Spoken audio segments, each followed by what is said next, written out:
L-sponsors tiegħi tal-programm Il-Verità huma Iżadora ta' Beauty ta' taslima għal xari bi prodotti ta' Framezi, Lourdes Opticians ta' San Ġwan għan-Nuċċali, Irena Izaeva ġewwa l-Awra għad-Dwifer u Model Elegance ta' Buġibbal il-bisi u aċċessorji. Nirringrazzjahom minn qalbi.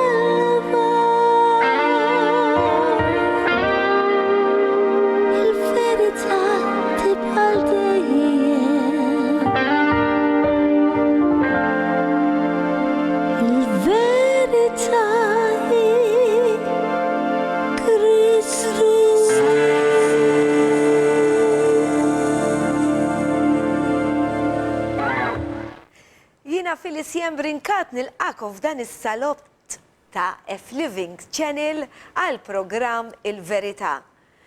Issa drajtuh dan il-programm hemm min ma kienx jaf bih u bis-saħħa tal-komunikazzjoni li għandna issa t-teknoloġija qed isiru jafu u jiskopru b'dan il-programm ukoll aħna lantana huwa li l-kelma ta' tinżel f'qalbkom.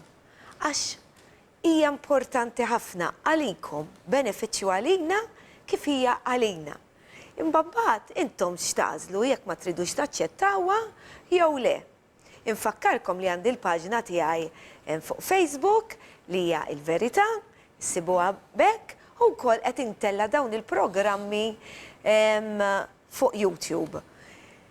Daw il-programmi tistgħu tarawhom hemm bżonn toqgħodu taraw lilna, tistgħu tixelu titfaw fuq YouTube dan il-programm waqt li forsi l-mara tad-dar janka raġel jista' jkun qiegħed jaħsel u hekk u fl-istess ħin ikun qiegħed jisma' dak li nkunu qegħdin ngħidu.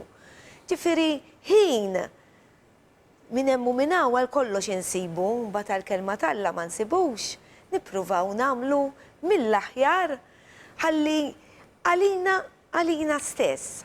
Mela, għandi feature illum dwar meta nitolbu Alla x'jisma' minn għandna, kemm iħobbna, it-talb huwa t-tarka tagħna. Tant hija tarka li timlina wkoll għax meta nitolbu aħna nkunu għax jgħidu li u hija Alla ma jafx għandi bżonn. Imma le, irid din ir-relazzjoni meta aħna nitolbuh il-Alla mhux qed inkunu tosti, anki jekk naħsbu li qegħdin noħdulu rasu, le. Anzi jkun qed jieħu pjaċir. Tant ikun qed jieħu pjaċir li waqt li nkunu qegħdin nitolbuh, aħna nkunu qed infaħruh fl-istess ħin għax qegħdin nuruh li għandna bżonnu li mingħajru m'aħna xejn. Allura dawn l-affarijiet huma ħafna sbieħ, mhux sempliċiment għandna orrajt għandna l-Bibbja qegħdin naqraw, imma meta nitkellmu kif jiena qed nitkellem magħkom. Ħallija li qudiemi għandi kamera, ma intom qegħdin tarawni, qegħdin tisimgħuni bħalissa. Hekk irid din ir-relazzjoni jien m'iniex qiegħda narakom, il-Alla ma tarawx għax huwa spiritu. Imma qiegħda nitkellem magħkom jiena xorta x'naf li hemm xi ħadd li qiegħed jismani u din hija l-fidi imma mbagħad. Ħen jien dawk li ma jarawx u jemnu għax tagħhom hija s-saltna tas-sema. Araw dan il-feature. Kemm huwa sabiħ. U żgur li sa jidħol fil-fond ta' qalbkom. Araw dawk il-kliem.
xi ġmiel kemm iħobbna. Alla ma jridx talb repetittiv fil-fatt tgħidha l-kelma tiegħu stess u jrid relazzjoni. Kemm naqbdu u nitkellmu miegħu fl-ispirtu u fil-verità. Tinsewx anke jekk ikolkom xi domandi, ibatu, staqsu. Xi kultant jgħiduli jew xi ereżija, jew dak li nkun battilhom, jew li nkunu għedna, jew inkella sorry ma naqbilx miegħek. Imma ħanejdilkom id-dritt straight and plain. Mhux miegħi ma tkunux qegħdin taqblu, imma ma' Alla. Għax la jien intikom ir-risposta mill-kelma ta' Alla. Ma' Alla m'intomx qegħdin taqblu mhux miegħi. Ġifieri dik hija bejnkom u bejn Alla. Qegħdin nażlulkom ukoll suġġetti li anke jien għalija ma qatt ma kont smajt fuqhom, mhux għax huma suġġetti huma parti mill-kelma ta' Alla. Li huma interessanti, li huma jimlewkom, almenu li hekk jagħmlu, għax inkredibbli kemm huma u ma jridx iħallina fil-misteri, anzi jrid jirrevelana. Kollox il-mulej hemm ċerti affarijiet għad iridu jsiru għadna ma nafux sakemm isiru mbagħad ngħidu mela hekk rid ifisser għax hemm il-futur kif tafu. Illum raġandi miegħi student lil pastor tiegħi Pastor Vince. Grazzi. Bonġu u l-lejla, jista' jkun il-lejla, meta jidher u jista' jkun bonġu. Għax l-ewwel ma jsir fil-għaxija, u mbagħad l-għada fil-għodu, il-ħamis. Semmilkom. Mela, illum anka jien sa nitgħallem, ħanitkellmu llum fuq l-artal. Aħna pastor waqt is-service fejn immorru, hija sala ta' hotel, m'hemmx artal. U għala m'hemmx artal. Issa nkunu nafu. Imma L-artal li hemm huwa ma tarax, fimt, mhux tanġibli, mhux ħaġa li jagħmlu l-bniedem, għax issa se naqraw. Ma narawx artal, Ma narawx artal. Imma hemm artal. Imma hemm artal. Għaliex qed ngħidlek, għax l-artal se naqraw l-iskrittura biex nibbekkjaw kollox li ngħidu mill-iskrittura, għax l-iskrittura hija il-verità. U l-verità teħles. Eżatt. Issa anki l-lum sa nisimgħu xi affarijiet forsi ma jdoqqux tajjeb għal ċertu nies, però daw qegħdin fil-kelma tal-Alla. Qed tifhem? Saqsejtna kemx hemm artal. Artal x'inhu? Mill-kelma tal-Alla. Kif se toħroġ il-kelma artal mill-kelma tal-Alla? L-artal huwa fit-testament il-qadim kienu jibnu l-artal. Okay? Kienu jagħmlu b'modijiet differenti. Però fit-testament il-ġdid ma ssib imkien il-kelma artal meta bdiet il-Knisja, ma kellhomx artal tangibbli magħmul mill-materjal. Qed tifhem? Però jissemma fil-ktieb ta' l-Apokalissi fl-aħħar, kapitlu 6, fejn fis-sema, fejn taħtu jkun hemm il-martri. Imma dak huwa jirrepreżenta lil Ġesu l-artal, qed jirreferi għal Ġesu. Ra x'inhu l-artal?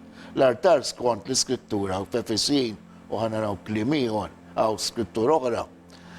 Aħna li aħna imweldim mill-ġdid maħsulin bid-dem ta' Ġesu, importanti li tismaw sew x'qed ngħid, maħsulin bid-dem ta' Ġesu, meta niġu flimkien insiru l-artal.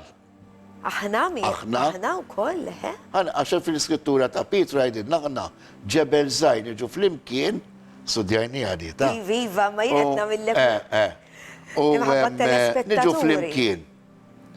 U mbagħad bil-preżenza ta' Kristu kien is-sagrifiċċju li sar darba għal dejjem. Fik-tib tal-Lut naqraw li s-sagrifiċċju ta' Kristu sar darba għal dejjem. Għal xejn assissi għod bil-wifqa, skużawni, joffri s-sagrifiċċju għax ma jiswix, għax għamlu Kristu l-assis il-kbir, allura miet għalina għammil mew dak kien il-sagrifiċċju. Allura bil-preżenza ta' Kristu sagrifiċċju, għax l-artali kien jagħmluhom biex jaħarqu l-annimali u titla' naqraw wkoll is-sagrifiċċju naqra f'Ġenesi, u titla' riħa tajba l-mulej. X'inhu l-artal? Huwa n-nies ta' Kristu. Fl-epistola ta' Pietru naqraw li aħna ġebel żgħar jiġi flimkien. Infaħru niġu flimkien biex infaħru. U natu ima lill-Alla, meta kien jagħmlu l-artal. Kienu biex ifaħru l-Alla, tu il-ima, jbirkuh, tajt il-kelma, u jqimuh. U r-riħa tal-annimali titla riħat fuħ. U għana qraw ukoll li Kristu huwa riħat fuħ. U aħna meta nkunu ġo fih fi Kristu u Kristu fina, aħna nsiru riħat fuq ukoll. Dak u l-artal. L-artal huwa fej Alla jintaqa' mal-bniedem, fej Alla jintaqa' ma' dawk li huma ta' Kristu, li Alla jintaqa' mal-arusa ta' Kristu, li huma aħna, xiħlew. Kif kienu jagħmlu artal? Kien daqsa naqraw.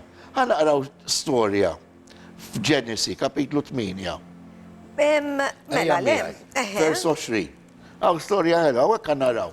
Wara il-flood, palissa bil-Malti, il-flood. L-arqa. L-arar. Ta' Noe.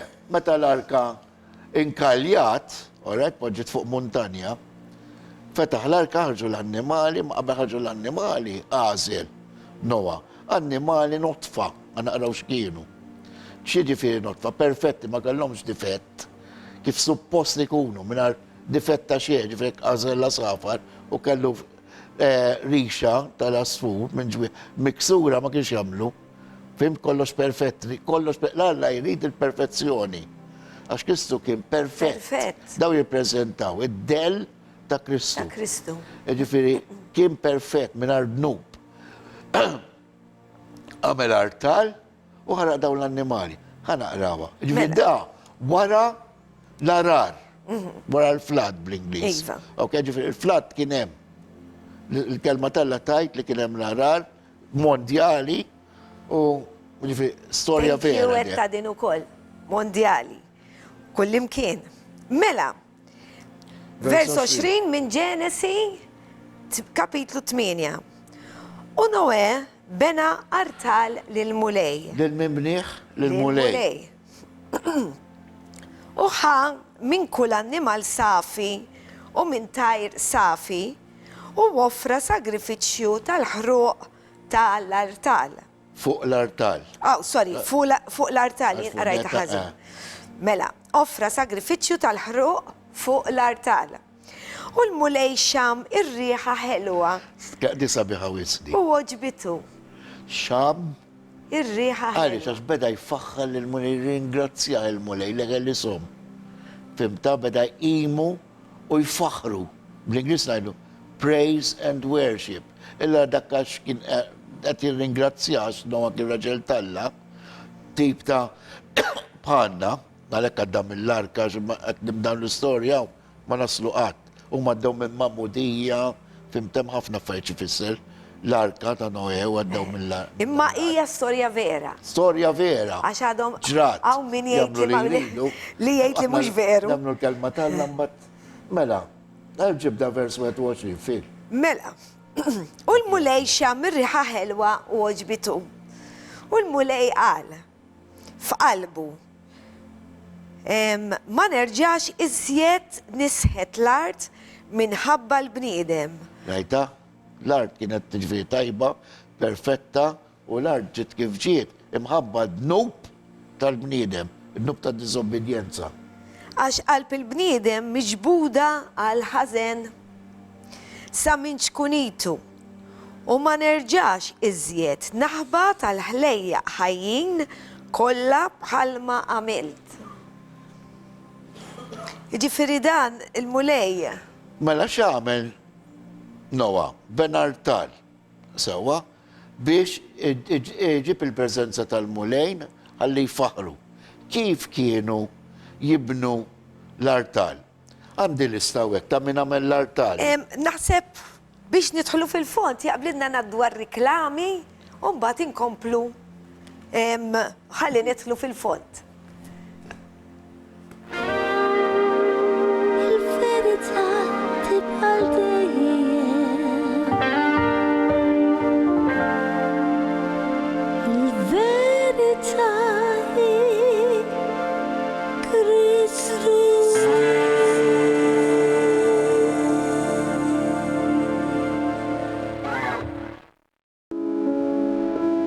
L-sponsors tiegħi tal-programm Il-Verità huma Iżadora ta' Beauty ta' taslima għal ċari bi prodotti ta' Framezi, Lourdes Opticians ta' San Ġwan għannuċċali, Irena Izaeva ġewwa l-Awra għad-Dwifer u Model Elegance ta' Buġibbal il-bisi u aċċessorji.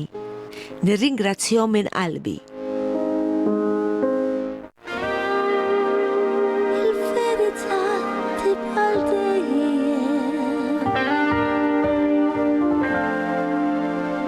Il-verità hi Kristu.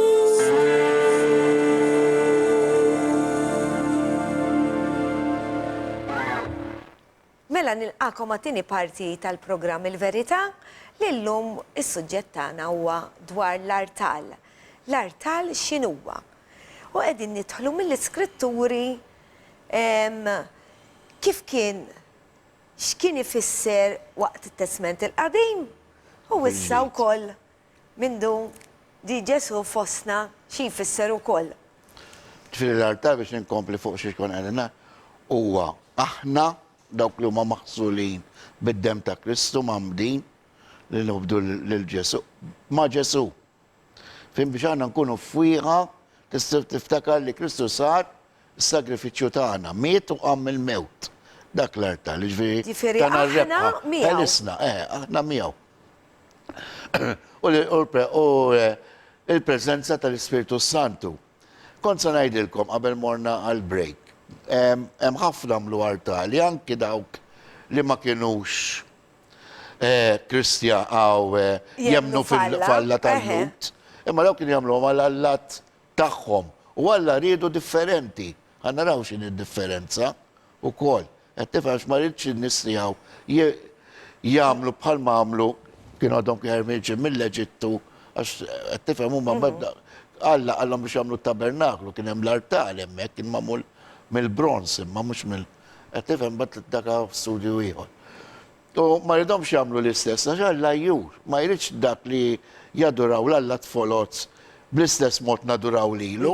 Rrid artal differenti għalhekk imbagħad fit-Testament il-ġdid Kristu u aħna u ma jidirx l-artal, m'hemmx artal, msemmi mkien kif semmejtlek. Għax is-sagrifiċċju sar. Sar, l-artal huwa aħna fi Kristu. Ħansemmi għax kon ġejja għalija Qabel ir-riklami. Qabel ir-riklami, kemm hemm ħafna ta' minn ben artal, imma ħansemmi il-krema li Noa semmejni, Abram, ftakar li Abram kien jibni artali kull meta jasal għal xi skop li taħalla jagħmel artal biex iqim l-Alla xu mill-artal ifisser ukoll. Li inti qed tfaħħar il-Alla u minn hemm l-hemm tibda timxi biex tobdih. Timxi miegħu għalhekk Ġesu qalilna. Erfa' salibek u imxi warajja. Sabiħ wislan. U mbagħad hemm qed naqra x'ma ftakarhomx Eżak kellu it-trade li bni l-artali, insomma, għandin neputi ismu Isaac. Mosè bena l-arta biex intaqa' mal-Alla biex jittieħ l-informazzjoni dwar illu ta' ġib il-preżenza tal-Alla l-artal. Għalhekk aħna meta intaqgħu ma' Ġesu tinżel il-preżenza tal-Ispiritu Santu. Siġmien. Mbagħad hemm ta' Mosè bħala banner. Fim bl-Ingliż ngħidu ġifieri meta jerbħu xi gwerra jew kellhom dan kien jibni artar biex ifaħħar aħna meta nerbħu meta morru naraw logħba futbol. Jew nerbħu xi ħaġa. X'tagħmel taqbad bandiera u tibda xejjira u Mosè kien jibni l-artali flok xejjer bandiera. Kien jibni l-artal biex ifaħħar l-Alla. Fimt, u batem Gideon u David. Meta kolda kien jibni l-artali qabel u wara li imur għal-ġlied, fimt, ġviri jagħmilhom mill-art l-artali. U dejjem sintendi joffru annimal, mhux kemm dejjem annimali ikunu bħalma qrajna perfetti. Jekk ikun hemm waqalu mal-art nagħtu gas. L-annimali waqalu mal-artu u ħareġlu d-dem ma kienux joffruh. Joġralu xi accident ikun perfett. Bħalma kien Kristu dawk kif għadna qabel huwa del tax-xogħol li għamel Kristu. Fimta? Skużani llum. Ma jimpurtax. Ħammorru fit-testament il-qadim, fil-ktib tal-Lut, Aha. kapitlu 13. Fit-testament il-ġdid, u naħseb. Għaw xat jiena. Il-qadi. Skużaw. Ma ġara xejn għamilha dik Fil-ktib tal-Lut, Aha. fit-testament il-ġdid, importanti. Għax fi xkilti semmejt il-Lut, u l-arab moħki mar. Għat-testament il-qadim. Mela, ktib tal-Lut, kapitlu 13, Aha, 13. vers 8 sa 10. Mela, 13, vers 8. Sa 10, u san semmu Kristu ħana tuwila għek, Mela, Ġesu Kristu u dak li kien fl-modi. Issa u għal-dejjem. Ħanarġa naqraħilkom din għax hija importanti. Ġesu Kristu u dak li kien fl-modi. Issa u għal-dejjem. Għanajda bl-Ingliż, għax din marru bl-Ingliż. Jesus is the same. Yesterday, today, and forever. Ma jimbidel Għat. Għat ma jimbidel. U laqas il-kelma tiegħu Il-merak li kien jagħmel dakinhar. Għadhom Jadhom jagħmilhom. jagħmelhom jibqa' jagħmelhom. Fil-fatt il-programm ta' qabel fuq il-mirakli kien. Eżatti. Issa, vers 9. Tħallux li toħorġu l-barra mit-triq b'xorta oħra ta' talim barrani. Smajta? Smajtuha? Eżis telespettaturi. Tħallux li toħorġu l-barra mit-triq b'xorta oħra ta' talim barrani. Aħjar għalina li qalbna tissaħħaħ bil-grazzja ta' Alla mill-li b'talim dwar kull xorta ta' ikel li janqassem sewa ta' ġid għal dawk li mxew miegħu. Aħna għandna artal li minnu ma jistawx jiklu l-qassisin tas-santwarju. Għax li ċma tal-bejjem li l-qassis il-kbir jieħu demmhom fis-santwarju b'sagrifiċċju għal maħfra ta' dnubiet, jaħarquhom il-barra mill-kamp. Għalhekk Ġesu wkoll bata l-barra minn bib il-belt biex bid-demm tiegħu innifsu iqaddes il-poplu. Oh, grazzi mulej. Għawak qed jirreferi għal tabernaklu kienu bnew fil-desert. Meta kienu għedin jaqsmu minna għall-oħra għall-lut, kienu barra. Fim biex mux fil-Holies of Holy fejem, għettifem dika tal-imu jgħor. Pero għawek l-importanti għet naqraw, li għet naqraw, li Kristu huwa l-artal. Issa jekk għana morru, għajja morru fil-sien, fiktib tal-lut, kapitlu 9. Mela, l-istess ktib, kapitlu 9, Kapitlu vers. 9. Min vers 11 sa vers 14. Mela. Mela għat rajna li Kristu huwa l-artal. Iva. U bat għallom biex refera għal-tabernaklu tad desert tifem għallom dak mux l-istess wieħed differenti. Tifem, s-sara xrajajt. Mela, imma Kristu ġib bħala l-qassis il-kbir tal-ġit li diġa ġi. Tisimaw l-qassis il-kbir, huwa s-saċerdotu xek pastor sewa Qassis il-kbir. U wieħed Aħna wkoll biss. qassisin. Qassisin, imma Imma u s-saċerdot. qassis il-kbir, qassis Eżatt. tisser. Wieħed li interċedi. Fimta? Iva. Mela, u Ġesu, saċerdot wieħed li huwa Ġesu Kristu. U daħal minn tinda aqwa u aktar perfetta li mhijiex maħduma bidejn il-bniedem. Zommu għagġorazkom di. Daħal minn tinda li miex maħduma minn idejn il-bniedem. Il-bniedem. Għalix etnajtek, għanġu għalija, dar qoddim. Jiġifieri mhijiex ħolqien ta' din l-art u daħal darba l-dejjem fis-santwarju. Mhux bis-saħħa tad-dem tal-mos u tal-oġġiela, imma bis-saħħa ta' demmu stess. Għaw għedin naraw, li bdejna najdu, l-annimali spiċċa s-sagrifiċċju tagħhom. L-artal spiċċa, la spiċċa s-sagrifiċċju tal-annimali, spiċċaw l-artali. Daħħijom. Fimta? Għalix, għax il-sagrifiċċju sar mill-qassis il-kbir. L-uniku għed nista jidħol fis-salt mill-Holies of Holies. Fil-prezenza tal-Missir. U hekk kiseb fidwa għal dejjem. Jekk id-dem tal-mos u tal-gniedes u l-irmiet tal-oġla imraxxax fuq dawk li huma mniċċa jista' jqaddishom billi jagħtihom l-indafa tal-ġisem, kemm aktar id-demm ta' Kristu li bl-ispirtu ta' dejjem offra lilu nnifsu vittma safja lill-Alla. Jista' jnadda fil-kuxjenza tagħkom mill-emil mejjed biex taqdu lill-Alla ħaj. Emilna, l-emil tagħna ma jiswa xejn. Fi Kristu aħna validi qudiem il-missier. Eżatt. Għala xi ġmiel ta' mingħajr Kristu ma tmur imkien. Imkien. Kristu huwa liben tal-ħaj kemm importanti dik. Naqraw Mattew 16 lil Pitru qallu min tajt li jien qallu. Qallu inti liben liben ħaj liben tal-ħaj. Iva. Ġvi inti il-Kristu l-mulej, għal da mux inti tajdu, għadim mis-sema. That's good. Bat għallu għana namla, bat taħċan fila wara, dik oħra. Issa, għawek naraw. Pastor, hu naqra paċenzja zaħira bija kem naqra vers 15. Fej kont edha jena. Din importanti u kol.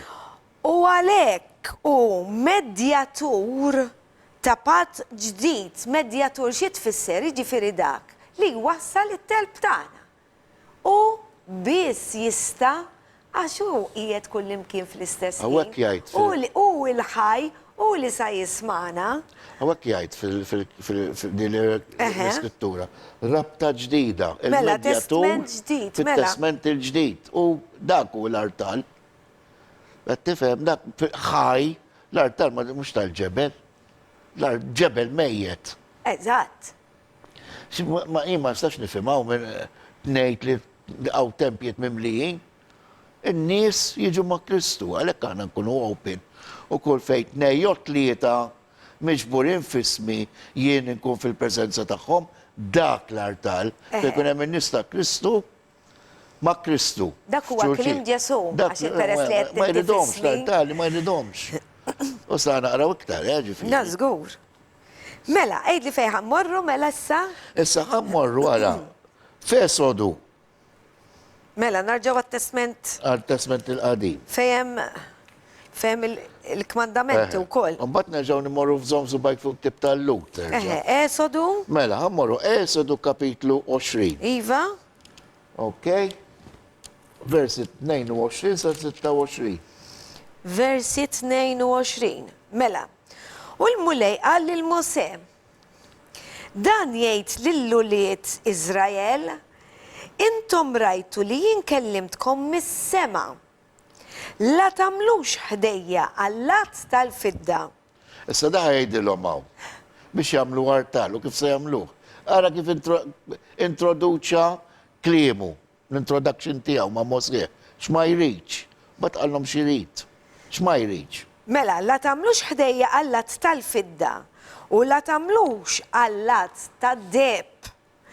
La tamluhomx. Intom tibnu artal mit-tajn tal-art. U mit-tajn tal-art. U toffru fuq u s-sagrifiċċji tagħkom. Skużawni, tal-ħru u tas-slim innaċu l-baqar tagħkom. F'kull post li fih irrid infakkar ismi, niġi u mbirkek. Jekk tamilli artal tal-ġebel. Jekk ħatamelu għala mit-tajn. Mela issa kinti ħatamel artal tal-ġebel. Ok? La tamlux tal-ġebel minn ġur. Xieġifiri. Mux taqbdu u toqodu tonġruħ il-ġebel kif issibuħ. Għamluħ ma xurxin. Ok. Jirreprezenta li jenna, ħna ġebel zaħir, jaqbdu l-ġebel. Minar ma jmissuħx, għajajt għalix. Għamlu għamma xurxin u għafru sagrifiċu għek. Ġviri, missuħx il-ġebel, għastajajt għalix. Għaxek inti tmit lodda fuqu, jitnidġes. Għajta? Wow. Ġviri, għek inti titmur ximkien ġotebu ta' daw l-artali. Daw kolla jonġruhom, jadduhom Da il-magni. żgur, mela. Ġida skont. Mhux skont. Mhux skont il-kelma talla, varjajna. Naqra l-aħħar vers ta' Naqra l-aħħar wkoll. vers. U titlax bit-taraġġ fuq l-artal tiegħi Għalek biex ma tikxifx l-era tiegħek fuq. dik xi tfisser. Għalek Jien forza qed ngħidlek. ngħidilkom il-verità qed nitgħallem magħkom ta' għax waqt li tani il-pastor biex nippreparaw il-programm ta' u qed naqrom. Għax il-kelma tħalla ma tispiċċa qatt. Imma qed ngħidlek għajt meraviljuż. Għastaraċ ma jrid, għax inti titla l-artal. Dak maħna dori naraw artal bit-taraċ. ċet jgħidu għem? Ġifiri ħan ilħaq il-lalla. Fatti, daw jirqat niskellem għal-pagani, mbat folaw għal-pagani. Pagani jekki, tilaw il-lalla u namlu sagrifiċċju biex tilħaq il-lalla. Jien n-nizlu l-lalla.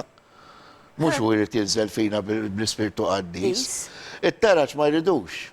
Għalix, għax Kristu nizel fuqna u ġi biex jisalvana u anke meta u mietu għammil mewt u tal-sema, xbat l-Spiritu Santu mis-sema, għanna għat ma nistaw nilħu l-ġed, namlu x'namlu. Li t-talla tilħaq l-inna, mux aħna. U ħalla l-glorja u nizel dik li tfisser, hemm ħafna ta' fit-tax kienet nibdew fid-dettalji eżatti. Ma nkunux ma nix kien bizzejiet, u żgur li ma nix kien. Allura nipprovaw niksu u ngħaddu da. Namlu l-bażi. Mela, dak u l-artal. Kienu jagħmlu l-artali wkoll, naqraw fl-iskrittura, li Abram kien jagħmilha u Gideon. Daw kienu jaqbdu l-ġebel, nisibu ġebel, kien jifolaw jaw għallom Alla għawek. Tinsiex l-ewwel artal semmejnieh ta' Noa, l-ewwel artal kien dak. Probabilment ukoll Kajin u Abel kienu jagħmlu xi artal ukoll, imma mhux imsemmi artal. L-ewwel darba li semma l-artal huwa f'Ġenesi kapitlu 8. Għaliex qed immur hemm, għax Alla irid jurina minn xi irid ikun l-artal. Għax kienu jagħmlu? Jaqbdu ġebla. Idaħluha fil-lajn. Il-ħajta s-sejjih ngħidlu għax hekk jisu. Hemm kelma bil-Malti, gidba ma nafx eżatt insejta. Ġebel ma xurxin, tontek, morru fuq ħafna, jamlu fuq xubat jamlu l-ħatab. Ta' Abram, moġġali t-poġġali zak, tiftakar, meta rajna ta' Abram, bat ġi l-ġlu samlu jdeħu ta' u sab muntun muħal mal-bux, għaw mal-ħaxix. Daw kienu jaqbdu ġebla. Daħluha fil-lajm. Il-lajm kien tip ta' limestone. Għax tu jisu, biex jaqa il-ħmiċ minna. U ma jamlu għamma xurxin, jġibu dal-artal, poġġu il-ħatab fuqu, jamlu sagrifiċu, annimali, asafar. U għalla jxom mir-riħa u jinżel, prezenza tijaw. U l-prezenza tijaw, il-prezenza bħala l-ruħ il-qodos, l-Spiritu Santu, jimxi mal-ġebel. Bħal ma jġidna fil-knisja, għana fil-knisja x'namlu, jirrepreżenta l-artal. L-artal jirrepreżenta li għana għedin fi Kristu u jgħadġo fina. Maħsulin b'demmu bħal dil-ġebla, nġu ma' xurxin. U x'namlu fil-knisja fil-nisjen kif nitlu għana. Infaħru l-mollejn, imbirku, għax kif għanet il-kelma imbirku l-alla, imuħ, infaħruħ, imbirkuħ, u bat nisimaw il-kelma. U tħoss l-Spiritu Santu jdur miegħek. Inkantawlu nisfnu. Dak l-artal. Aħna faħru l-mulejn, imuħ, un bat ikun hemm it-talb li tolbuħ li għandna bżonn. Waqt il-servis, aħna jdu l-servis. Min ħin li jibda, sa' kemm jispiċċa, sal-benedizzjoni, il-benediction, hemm u l-artal. Dak. Min tixtaraħ, imma tħossu. Fimtax għalla ma jidux iktar dak. L-artal ma jidux. Anki, għatnajlek, anki tittoqot f-sebajnej, tamel artal għet jgħajlek kontra. Immorru li jemmu, biex neġu mmorru fit-testament il-qadim. Testament il-qadim, lejna nistudjawna l-erba da. Il-testament il-qadim, hemm iħad biex nużaw nitalmu minnu u jbirikna fit-testament il-ġdid. Imma ċertu affarijiet Kristu ġi, Għal daqseg, daw ma jisirux iktar, għax jien għamiltu s-sagrifiċċju, ejja mija fiktib tal-luk nerġaw. Pastor, diġa għadda l-ħin. Għax inti qed dan it-talim għamilnieh l-erba biex għax in-nies ma jkunux jiena qiegħda nifmek. Għax aħna nagħmlu Bible studies li jkunu bxejn, kull min irid jista' jiġi hemmhekk fejn nitalmu jiena anka jiena tallimt ħafna u għadni nitallim sissa. U tistgħu tistaqsu u tidħlu iktar fil-fond. Hemmhekk inkunu kollha flimkien u minn xulxin nitalmu għax dik hija s-sabiħ tagħna. Nitalmu wkoll minn xulxin nitlu fil-fond u anka jgħidilna inti stess, Pastor, tgħidilna li titgħallem inti magħna wkoll. Ma u kif? Għax? Anki saqt li qed nitkellem miegħek tiġini inkredibbli l-kelma tal-Alla hija vasta. friska. Mela, ħanaddu għal-reklami u narġaw niġu issa għat-tielet parti tal-programm Il-Verità. Il-verità tibqa' dejjem. Il-verità hi Kristu.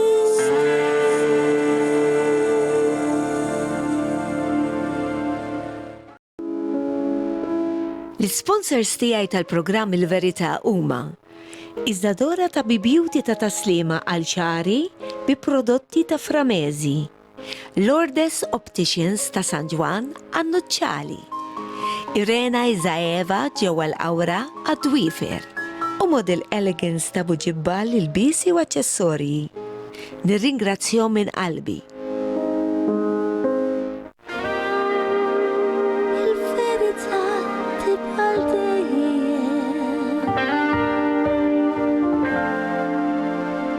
Il-verità hi Kristu.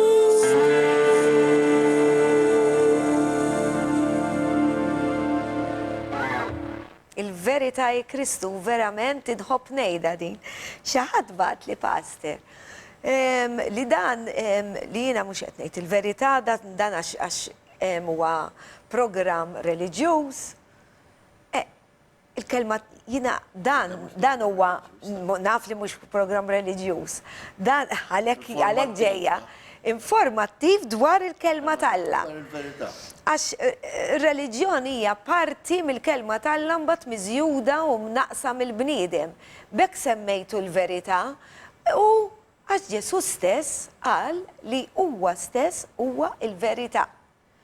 Din kienet il-ħolma tiegħi għalhekk qed nagħmluh dan il-programm għalikom biex tkunu tafu l-verità x'inhi. Il-verità għax huwa Ġesu għax huwa l-perfett. Mhijiex jien żgur, mhijiex il-Pastor, huwa Ġesu Kristu. Mela. U l-kelma tal-Alla li inspirata bil-Spiritu Għax il-kelma hija Ġesu stess. Mela, aħna għadna kif insiru din il-ġebla biex meta niġu flimkien għal-mod tal-kelma din il-ġebla li referi għalli anki Pietru fl-epistola tiegħu aħna ġebel maqudin b'xulxin. Għaliex insiru hekk? Naqraw mill-Klib tal-Lut, kapitlu 8, vers 10, vers 1 biss. Dan huwa l-patt li jien qatt nagħmel mad-dar ta' Iżrael. Saftakar l-Izrael, rajt aħna mniżġa minnhom. Tifeġ fil-patt tagħhom jottalina wkoll. Ukoll mela. Fil-fatt aħna inaqadna fuq il-liġi. Tifhem. Inaqadna magħhom. Wara dawk il-jiem jgħid il-mulej. Jgħid il-mulej. Il-mulej hemmhekk referuta għal Ġesu qed jitkellem Ġesu għaw. Ismaħħa. Inqiegħed il-liġijiet tiegħi f'moħħhom u f'qalbhom niktibhom u jien inkun Alla tagħhom u huma jkunu l-poplu tiegħi. Smajta? Meta għatlek jien aħna fi Kristu. Kristu fina aħna l-artar għax għandna l-liġi ġo fina. L-liġi mhux it-Ten Commandments ta' l-liġi tagħna li Kristu għamilhom fit-tnejn għalhekk għattina il-mulej Ġesu qala di. Issejja miegħi fi Ktib tal-Lut kapitlu 4. Minn vers 14 sa 16. Kapitlu 4, vers Li ma vers, Pastor? 14 sa 16. Mela. Mela, meta aħna għanna l-assis il-kbir, li ju tassew kbir, assis li daħal fis-smawiet, Ġesu bin Alla, Rajta? Ġesu bin Alla. Xew ħafna. Ma jemnux li Ġesu huwa bin Alla. Dik hija l-iskrittura, dik il-verità. Il-missier Alla, niferu kelmal, għandu iben li jismu Ġesu Kristu. Għatifem, dak minnajr Ġesu Kristu għana ma nistaw blebda mod immorru għantalla, lek l-artal, aħna ma Ġesu infaħru l-Alla, dak il-sagrifiċu u l-kelma talla t-tifkir tagħna. Fil-ktib ta' Apokalissi, t-tifkir tagħna u jisir, meta fil-knejjes tagħna tal-Evangel, jisir fwiħa fit-tron ta' Alla. xieġmel. Għattifaq meta Isadora u inti u l-worship team ikunu għedin jillidjawna biex inkantaw, naqraw il-kanzunetti minn fuq l-overhead u għed. Dak il-ħin, aħna kun għedin infuħu għal-mulejn, għed xomna raħat fuq u tajt il-kelma, tant ikun ferħan. Taf xie għamel, jisaffar. Vera, jisaffar Alla, da zgull li ma Aħna jafuhom. s-suffara, mux Alla fil-imġi tijaw, fil-immaġi tijaw maħluqin. Mela, kompli fil. Mela, Vers 15 erġa. Mela, għax aħna m'għandniex assis il-kbir li ma jistax jader id-djufija tagħna immanna wieħed li kien imġarrab bħalna f'kollox minn barra id-dnub. Dan jirrepreżenta s-sagrifiċju tal-annimali notfa. Għadda minn kol, għana minn xiex għaddejna, Kristu għadda minn, għana, jekk jweġġa subaj, xie kultant taqbis xie kelma paslaza. Ġesu ma kienx jagħmilhom daw. Għat ma mel-dnub, dak li fis-stess sagrifiċċju ta' Ġesu, li għalhekk l-artal ma jċi missuħat, għax jirripreżenta lil Ġesu. Għalhekk l-artal m'għandux taraġġ għax Ġesu biss jinżel, mhux aħna nitilgħu għalih, m'għandniex ċans dika deception. Tar-artal bit-taraġġ li qed tajt jien. Impressjonat. Jien, it-taraġġ huwa jurik li awtorità jollik. Fimt? Ġifiri, għalek ma jibdux, jien, mux intom, jien niġi, mux intom. Eżatt. L-għawel kif tanna fil-dat, dal-għoddu tat, ma tanċaddi għaftet immurta, għattax daw kieġu ku, għana bħadmin u kol. Għattu hija mux għal-alla, għana mela, kelli nitolbu maqfra l-alla ta' għaxin ma namiex, għamela jen nistalla meċaġa l-alla, għattila l-Antwanet, għattila, ma għattila tafli, mux tajba li għat li taf li smajtek tajda minn ġewa, minn ċina. Għax emnalla jkollok il-maratejn. Għatta saħtlok maħfra, xie biex namena l-alla, xie. Jien kol ma namen, nobdiħ. Biex nobdiħ biex. U meta nobduħ għalina stess. Għanfuħu għalina stess. Pjaċir għana, għalla għalisni mill-infern.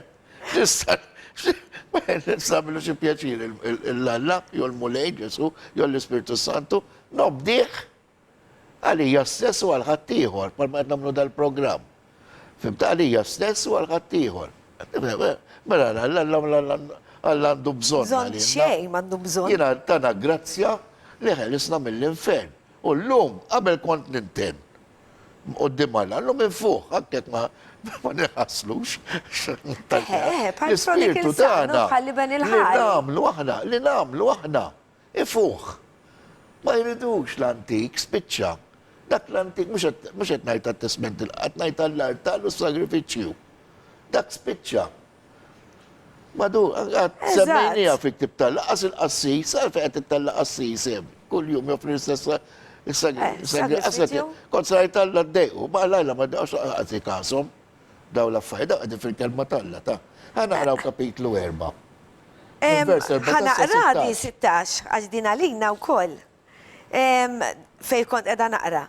Ħaners u mela, saħna ġifiri. Ma aħna qrajna 15, biex ma biex jiffollow jawna. Eħe. Issa, ħana qraw Vers 16. Ħaners u mela b'qalbna qawwija lejn it-tron tal-grazzja biex naqilaw ħnina u nsibu f'waqta il-grazzja li neħtieġu. Hemm kollu, xu. Bil-grazzja tal aħna ma aħna l-kelma tal-mulej tajt f'Iżajja li konna dudu. Iva. Tiftakarna konna minn il-komandi Iva, dudu.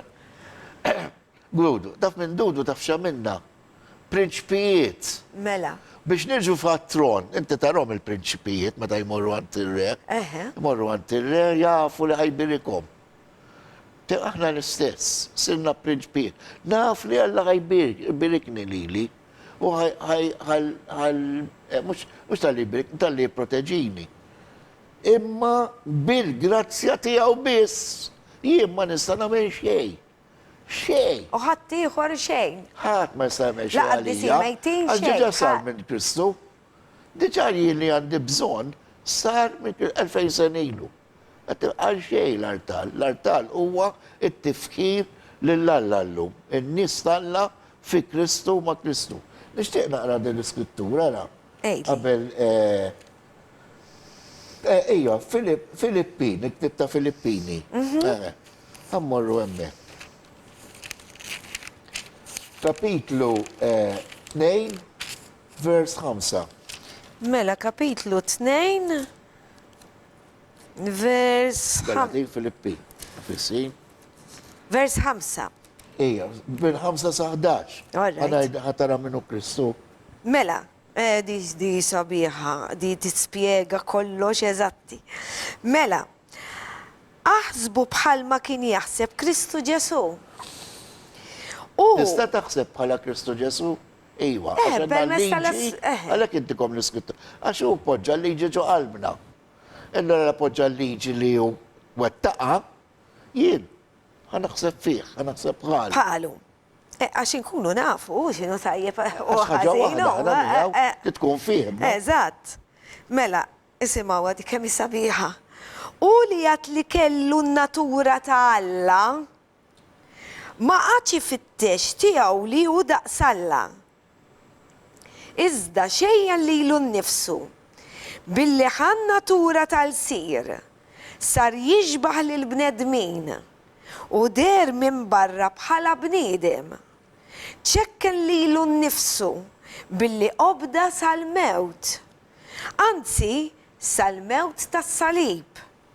Għalek Alla olliħ sas-smewiet u zejnu bl-isem li hu fuq kull isem biex fl-isem ta' Ġesu fis-sema, fl-art u f'ih l-art il-ħlejja kollha jinżlu għarkub tehom u kull il-sin jistqar Ġesu Kristu u il-mulej għal-glorja ta' Alla il-Missier. Amen. Xi ġmiel. Kemm importanti Ġesu dak l-artal, aħna miegħu u magħna u mhux magħmul mill-bniedem tonġru jew taddem minn ġol magni u tpoġġilu kull tiżjien li jista' jkun hemm. Mhux hekk l-artal huwa aħna maqudin ħaġa waħda nitolbu l-Alla maħfra, aħna x'nagħmlu meta mmorru l-Knisja. L-ewwel x'ngħidulkom aħna. Namlu ta' silenzju, itolbu maħfra l-Alla. Ħalli tistgħu jdejkom tollu li meta tollu jdejkom lej il-mulejn, għax aħna meta nqimu l-mulejn inċaxbu nollu jdej ngħidu 3-2-1. Halleluja. Nfaħru l-Alla bl-isba. Imma qabel ma tagħmel hekk, titnaddaf. Qabel ma tibda tfaħħar l-Alla, tmur għand il-missier. U tajlu mulejn. Missier, aħfilli, fisem il-mulej Ġesu, naddafni. Nibt kontra tijak, aħfilli n-nuqqasijiet tijaj. Għax jrid intik il-qima li tixraqlek, li tinfaħrek, li tnajt id-dinja minn int. Għattife, għax jihlew. Imma tibda tifra, tħosta. Skużawni. Tħossi, xaġa, ċikultant tiġi tqil il-knisja, tiġi biħsibijiet, tibda tinħeles. Meta niġu ma' xulxin, tibda tħares li ħaddieħor. Qed tifhem jien nigustom il-ġodda, xina vera nkun qed inqimlalla, ma jnejja nkunu sejlaw il-hemm, ħankun qed nara qed isir ukoll. Tibda nkun il-hemm Dalek qabel. il-naċ tiegħu. Ġi dak u l-artal, fejn m'hemmx ħmieġ ta' dnub, purità, u kollox jiġi bil-grazzja tal-Alla. Ma nagħmlu xi aħna, ma nistgħux nilħuh il-mulej, nistgħu nagħmlu l-isbaħ artal li nimmissu, nimluħ Nistgħu nagħmlu bid-debijiet li ma torri torri jridhomx, ta' u fidet li ma jridhomx. Arġejda pastor kont qed titkellem fuqek. Arġejda di tal-fidet li ma jrid. Ġifiri l-artal, sempliċi kemm jista' jkun. Nies, Kristu u l-preżenza tal-Spiritu Santu magħna. Għalinna meta nagħmlu artal ma jridx fidet, ma jridx affarijiet ta' tiżjien, ma jridx xejn. Sempli għalhekk aħna ntaqgħu ġo sala. Qed tifhem. Kun komda, issa meċċi nafsa l-ikbar. U anke jekk ma tkunx Komda, mix-xorta. anke jekk ma tkunx għamna tabdejna. Provdejna. Ġo toqba konna. Ġifiri, il-mulej jipprovdi, li hemm jipprovdi. Li dak l-artal, l-art qed ninsisti, anki inti tista' tkun ġo darek l-artal, Mela. għaxatta, nejjo tlita mal-familja, fuq il-mejda tal-ikel, qabel torqdu. U anke min imur waħdu għalinna biex nidħlu fil-kamra ta' ġewwa u nagħlqu l-bib warajna u nfaħru. Dejjem dak l-artal. Hemm jiġi għadha m'għandekx għalfejn mu toqgħod tibni tagħmel affarijiet biex niġib il-preżenza tal-Alla. Int fi Kristu tinżel il-preżenza tal-Alla. Fil-closet room, jew tnejn jew tlieta jkunu miġburin, fismu jien inkun hemm daku l-artal, kull artal ieħor li tara u tħossu u taraħ u jpaxxik bit-tiżjid, dak mhux minn Alla. Qed tifhem. Issa din hija l-verità, issa mbagħad sa jew temmen il-kelma tal-Alla, jew sa temmen il-bniedem mingħajr ma tiċċekkja. U semmejt xi ħaġa pastor inti li jiena nħossa verament bekk ikolli ġen biex niltaqa' maħutin fil-mulej meta niltaqgħu biex infaħru lil-mulej. Għax kemm il-darba mmur jiena tqila fis-sens li nkun għaddejt minn xi ħaġa u hekk. U mbagħad isa nibda ngħid isa il-kelma tal-pretka, isa l-estalija tkun għax bl-eżad dejjem tkun. Anka min ikollu dwejja, jew inkella anka min ikun ferħan minn ħuti. Per kazu jiena mmur ferħana u ħadd ieħor ikun imdejja. Nindunaw, niftuħu qalbna, nistrieħu għax għalhekk qiegħda l-Knisja. Aħna il-ġisem ta' Ġesu, il-body. Ninaqdu fl-imkien infaħru lilu u mbagħad wara jkun hemm nitkellmu ma' xulxin, nkunu mimlijin spiritu. Ġieli wkoll ikonna jew ġin. Lil-mulej jipprovdilna. Dak tiflifs anki hemm iqpar artal għaddejta. Eżatt, mela, x'aħna waqt li nkunu qegħdin niklu wkoll. Tqarbin ukoll, għadika ħarġet li minn moħħi. Anki tqarbin parti mill-artal għaliex. Imnanna tinsemmax ħarġet li minn moħħi, issa nirringrazzjak mulej. Dik meta ħana nagħmlu tqarbin bil-ħobsu, bil-frut tad-dilja, qegħdin ninfakru il-mewt ta' Ġesu. Spjegajnija dik hemm il-darba, dik mal-artal. Is-sagrifiċċju qed infakru is-sagrifiċċju. Mhux inniżlu l-Ġesu u jerġa' jmut. Qed tifhem ma jidħol f'xejn Ġesu, fejn jkun, mhux se jidħol f'ħobs. Ekskubilazzjoni. Tifhem, dak it-tqarbin huwa parti mix-xogħol tal-artal, aħna fi Kristu. Niftakru, għanerġa nirrepi, il-mewt. Niftakru. Niċċelebraw, għax għad meċċelebra l-mewt, niftakru għal-mewt, niċċelebraw il-qawmin ta' Kristu u l-qawmin tagħna fih, għax meta għam il-mewt, jien 2000 sena ilu u inti u dawk li ma Kristjani mamdin bħanna. Ġew għajmin mill-mewt diġà, għax għalhekk tajt il-kelma tal-la Kristu huwa l-istess il-bieħ illum u għada, dik li tfisser. U mhux tal-li jekk tal-li niċċelebraw il-futur. Għax Kristu ħajġi fi sħab, blajta jieġi għal l-anġli, jgħamillom hekk l-anġli. Uj, marru daqqo trumbetta, ħantellaw minn nistan, ħantellaw il-knisja, ħantellaw l-arusa tiegħi. Dawk li kunu mejtin jitilgħu l-ewwel, u dawk li kunu għadhom ħajjin, kif jgħid Pawlu, jitilgħu warajhom. dik hija dak hu l-artal. Ġifieri li hemm fil-skrittura niċċelebra fl-imkien ukoll u nfakruh. Dik hija li Halleluja. nfakru tqarbin kuljum. Eżatti. Importanti ħafna di li semmejt x'niċċelebraw. Issa ħanidħol fl-aħħar parti imma. Għax kien hemm xi ħadd li bat li xi ħaġa u bis-saħħa hekk aħna wkoll inkunu nistgħu narġgħu ngħinu lil ħadd ieħor bil-mistoqsijiet li tibatuli bqgħu ibatu anki fejn ma tifhmux, anki fejn. Xi ħadd qal li iħossu li Ġesu ġiġo fih meta jitqarben. Issa nispjegalkom wara. Ġesu jiġi darba għal dejjem meta tiftaħlu qalbek, mhux kull darba li nitqarbnu. U jibqa' hemm ma' Ġesu stess għalilna li żgur li mhux se jħallina qatt. Riklami. Il-verità tibqa' dejjem.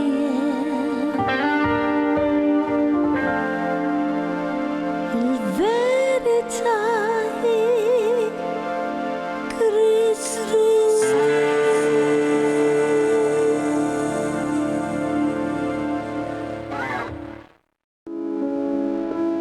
L-sponsors tiegħi tal-programm Il-Verità huma Iżdadora ta' Beauty ta' taslima għal ċari bi prodotti ta' Framezi, Lourdes Opticians ta' San Ġwan għan-Nuċċali, Irena Izaeva ġewwa l-Awra għad-Dwifer u Model Elegance ta' Buġibbal il-bisi u aċċessorji.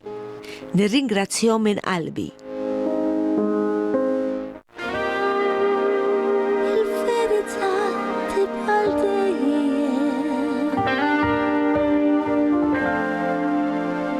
Il-verità hi Kristu.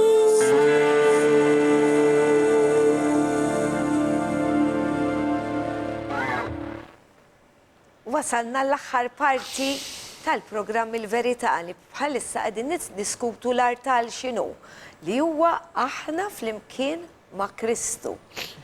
Ħaġa waħda. U qabel ma spiċċajna għaw l-aħħar parti, t-tielet parti, xi ħadd qalli li iva bitqarbin da żgur meta aħna nagħmlu. U fil-fatt hemm programm ukoll dwar it-tqarbin qiegħed fuq YouTube. Aħna nkunu ħaġa waħda imma dak il-ħin mhux inkunu qegħdin nirċievu lil Kristu. Kristu ġi meta aħna aċċettajnieh bħala Sit u s-Salvatur tagħna. Hemm ikun daħal fina permezz tal-Ispirtu Santu u ma jitlaqat. Issa jitbiet minna għax inkunu qegħdin nagħmlu dnubiet. Imma hemm jibqa' u stess wedinna din. Imma waqt li nkunu qegħdin nieħdu mill-ħobs u mill-frott tad-dilja, inkunu qed inxandru minn meta miet sakemm jarġa' jiġi. Dak li tfisser meta nkunu qegħdin nieħdu u nagħmlu tifkira tal-mewt tiegħu, nagħmlu tifkira u mhux nieħdu lil Ġesu għax Ġesu jiġi permezz tal-Ispirtu, mhux permezz tal-ikel. Ħallija li huwa ikel, imma ikel fl-ispirtu, fil-kelma tiegħu wkoll hija ikel, imma mhux sammurni kolli jiena din jien permezz tal-ispirtu. Fil-fatt. Ikel spiritwali. Eżatti. Nispera li fimtuha sew. U da żgur dak il-ħin huwa importanti li qabel ma niklu mill-ħobs u nixorbu mill-frott tad-dilja, importanti wkoll li nistqarru nubiet. Nkunu nafu li aħna bil-fidi maħfurin. Dik l-importanti. Bil-fidi aħna naċċettaw li aħna maħfurin. Infatti ngħidu, grazzi mulej l-ħfirtinna, għax inti tkun qed ta' mhux billi mulej tinni maħfra, u mbattajt minn jafħa fil-lix. Let's go. It-talba hi, mulej aħfilli u jien bil-fidi nemmen li ħfirtli. Minn titnadda fil-temmen. Kombinazzjoni bdejt saqsejni fuq l-għallem, ekkadna, il-fidi weħeda, miexej, fidi bl-istqarrija. Fim tal joħroġ minn ħaqna. Tifem, jien ma nistax nkun meħlus imnaddaf, jekk ma naċċettax li ġejt imnaddaf, dik is-sinjura li saqsietek, hekk qed jiġrila. Jew sinjur, ukoll insomma. Dik aħna meta nitqarbnu nafu li notfa. Li nafu li namlu d-nubu, imma Ġesu ma jħallikx, kont sa taqra skrittura. Aħjar taqra, fil-Ktib tal-Lut, kapitlu 13. Ktib vers tal-Lut. Mela, ktib tal-Lut. Kapitlu 13, vers 5. Fej Kristu jgħid li ma jħallinix, l-apost. 13, vers 5. Mela, tkunux motija, istenna, 13, Lut, u xek. fil-Ktib Tkunux motija għarreba tal-flus, kunu kontenti b'dak li għandkom. Anki di ta' fija tal-li. U ħafna u koll. Dilarja, meta aħna jakkużawna li nipritkaw il-prosperity. Ja, wekk, jina blitin il-mulej, li profdi il-mulej, kontent. Dik il-prosperity. Eżatt, iki li dak li għandi bżon. Alla, ma ti provdi la li għandek provdijuli. bżon, mux li trit. Eżatti. Bizna fuq Mela, ħagħara, ma u hija ma importax. Mela ħana rġa naqrat, kunux motija reba tal-flus, kunu kontenti b'dak li għandkom, għax Alla stess qal, jien minis senħallik, anqas nitilqek. Taqra vers 6 fil-isem. All right, għalek nistaw nejdu b'qalbna qawwija. Il-mulej lajluna tiegħi. Jien ma nibżax. X'jista' jagħmilli il-bniedem. Ekku. Ġifieri, Ġesu, din li rrid nagħmilha ċara, meta inti taċċetta lil Kristu bħala situ Salvatur tiegħek, dak il-ħin inti tkun ftaħtlu qalbek u jiġi hemm dak il-ħin u ma jitlaqx. Jiena ngħidilkom Jiġi il-verità. fil-prezenza tal-Ispiritu Santu. Eżatt. Ħalli mbagħad meta aħna nagħmlu d-nub, l-Ispiritu Talla, talla l-Ispiritu tagħna l-erba' tilhom għandna traffic lights ġo fina. Ittik dik l-indikazzjoni mur indem, mur itlob maħfra. Maħfra, Dan mela. l-Ispiritu tħossa ta' mal-kuxjenza ma' subconscious nixtieq qabel nagħlqu naqraw żew skritturi importantissimi daw. Iva Idlin. Mela ħammorru f'Rumani, kapitlu 4. Mela, Għandna żewġ Rumani, skritturi. kapitlu 4, Kapitlu 4 minn vers 7 vers 7. All right. Ismawhom sew, please. Tada għax. Vera, għabdu Mela. l-Bibja u xtruwa waħda, joddubba waħda, u ftruwa trendim, ftruwa fej tiġi għall-ewwel. Ibda waqraw għax titalmu. Eżatt. U Mela, tibdu- ħana qraw għax ftit fadlinna ħin, Pastor. Għandna żewġ Mela, skri- kapitlu 4 Minn vers wieħed sa' seba'. minn tar-Rumani. X'ingħidu mela li sab Abram il-missier tagħna skont il-ġisem? Li kieku Abram kien iġġustifikat bis-saħħa tal-opri, kien ikollu biex jiftaħar, imma mhux quddiem Alla, għax xi tgħid l-Iskrittura? Tgħid li Abram emmen lil Alla. U kien madut lilu b'ġustizzja. Emnu. Fatti Eżatt. għada, Abra. Bil-fidi, ju. Huwa missir tagħna fil-fidi. Eżatt. Mhux missirna bħalma Mux għax missirna fil-fida. Fil-fidi. Fil-fidi, sorry. Għax missir wieħed għanna. Ekku. Iżda, vers Dak ta' sema. Il-ħlas lil min jaħdem ma jinadlux bi pjaċir imma bdejn. Iżda min bla ma jagħmel opri jemmen lill-Alla li jiġġustifika lil min hu ħażin din il-fidi tiegħu taddilu b'ġustizzja. Di mhux propri tajba, bil-fidi f'Ġesu. Mhux fil-mirakli ta' Ġesu ta' biss. L-ewwel kollok fidi f'Ġesu. Ġesu. Iġifieri inut li namlu Na Ġesu zero. Minna affarijiet. l-artal, aħna hu zero. L-artal dak li jfisser. Iġifieri wkoll li huma affarijiet tajba. Imma inut li immurnat il-flus, nejn il-foqra, nejn il-minu batut. Jekk m'għandniex fidi fi Kristu għax mingħajr id-dem tiegħu ma nistgħux insalvaw.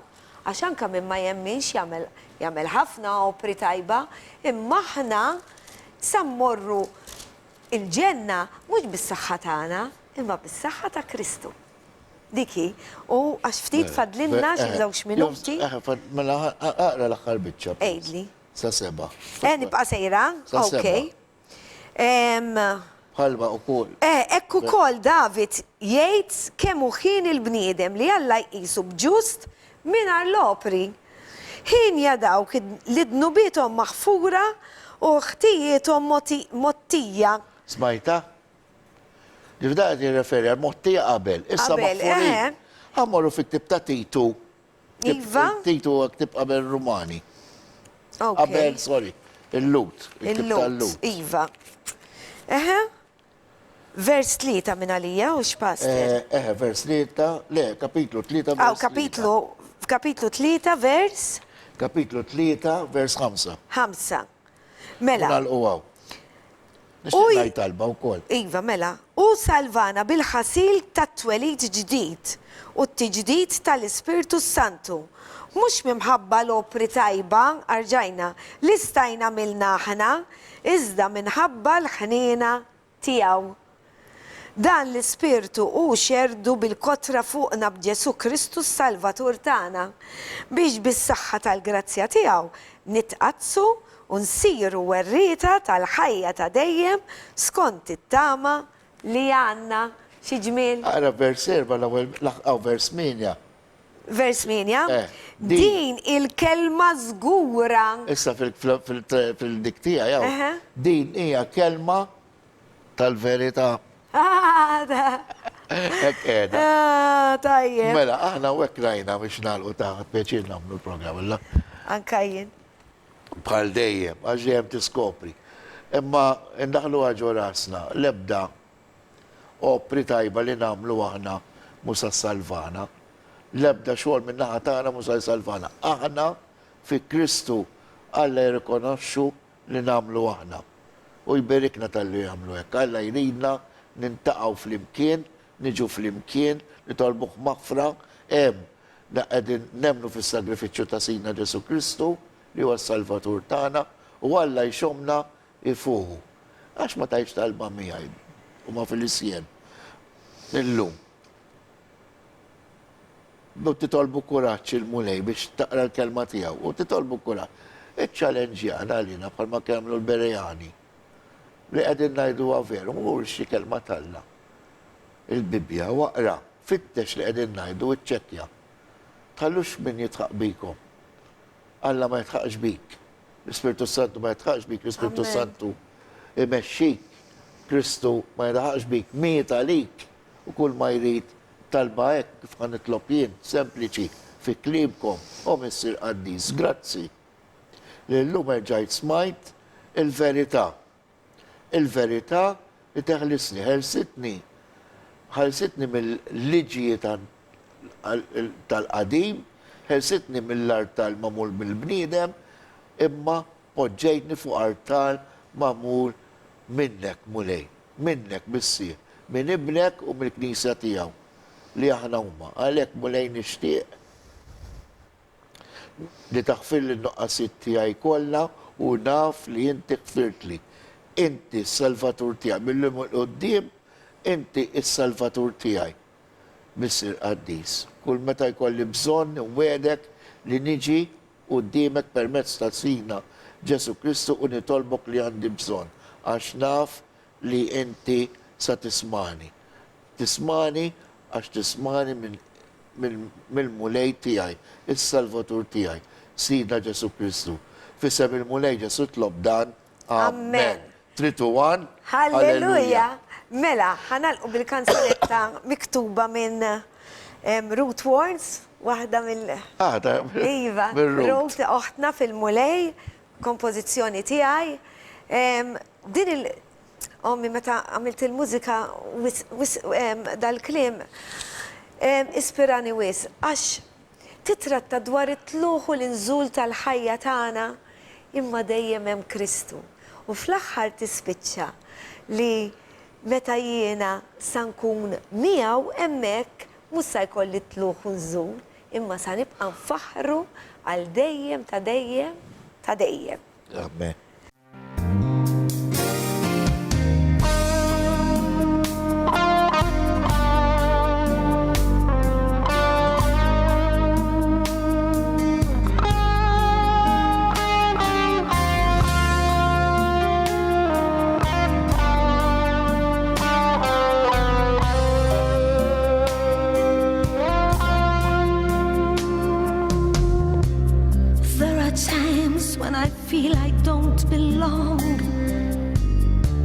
when everything seems to be going wrong, when friends don't see my point of view, it's then, oh Lord, I turn to you. There are times when all my well-laid plans turn to ashes in my hands, when life deals me a bitter blow, then Lord, it is to you I go. Sometimes I'm up and sometimes I'm down. Sometimes I think I'm gonna drown, but you are never far away. You hear me when I try to pray. Sometimes my pride gets in the way, and far from you my feet will stray. But Lord, you won't let go of me, for whom you died on Calvary.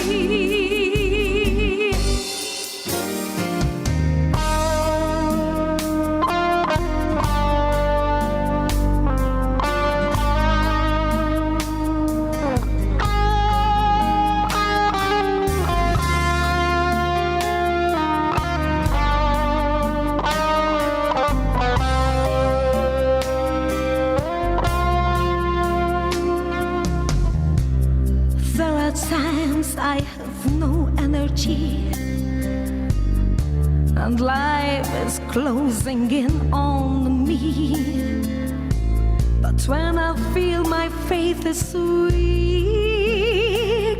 my Savior's loving arms I seek. I can put my hand in yours, and no can famine, sickness, wars, and all that life can throw at me, your much loved child